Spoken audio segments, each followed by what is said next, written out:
Përshëndetje, unë jam Ariana dhe kjo është Kadutin. Sot për ju prezentojmë dizajnin e dhomës Liza, e cila është realizuar në vushtrim.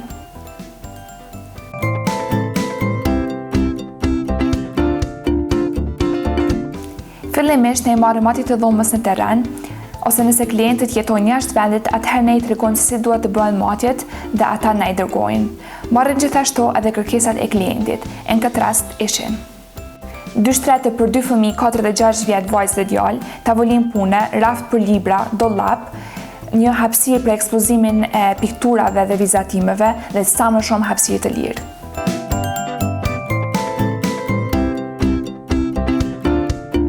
Dhoma ekzistuese ishte në këtë gjendje.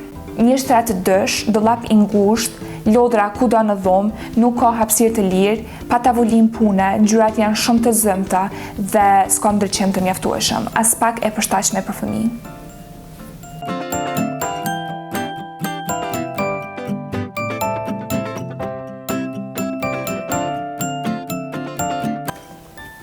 Dhomën e kemi ndarë në 2 hapësira.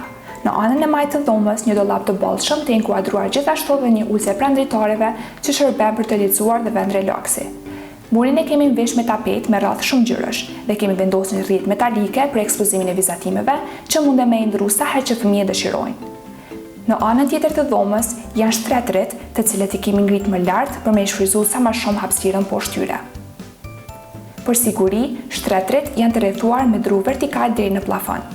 Poshtë tyre kemi inkuadruar rafte për libra dhe lodra. Murin e kemi mvesh me tapet, kemi vendosur 2 tavolina pune të cilat nuk janë të fiksuara në muri. Ato mund të barten dhe të vendosen kudo në dhomë. Për t'i dhënë më shumë gjallëri dhomës, kemi shtuar një tepe dhe perde anësore me ngjyrë të kaltërt.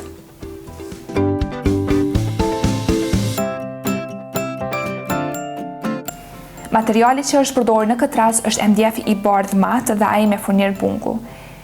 Ngjyrat e natyrës janë ngjyrat më të përshtatshme për dhomat e gjumit, e sidomos të dhomave për fëmijë. Ato janë shumë relaksuese dhe nuk krijojnë tension psikologjik si ngjyrat tjera të forta. Ato gjithashtu përshtaten edhe nëse dhoma mbushet me plot lodra të fëmijëve që janë zakonisht shumë ngjyrshe. Dhoma kishte nevojë shumë për ndriçim, kështu që përveç ndriçuesit gjeneral kemi vendosur edhe ndriçues me fokus. Për shembull, spotet tek ulsja, që rrit lart në 2 anët e shtratit dhe gjithashtu nën raft për të ndriçuar hapësirën poshtë shtratit tavolinat. Të gjitha kërkesat e klientëve janë realizuar. Tani fëmijët e vegjël kanë një dhomë shumë funksionale, të rehatshme dhe shumë të bukur. Nëse doni që edhe fëmijët tuaj të kenë dhomën e ëndrave, na kontaktoni. Shihemi në videon e radhës. Gjithë të mirat nga Kodu.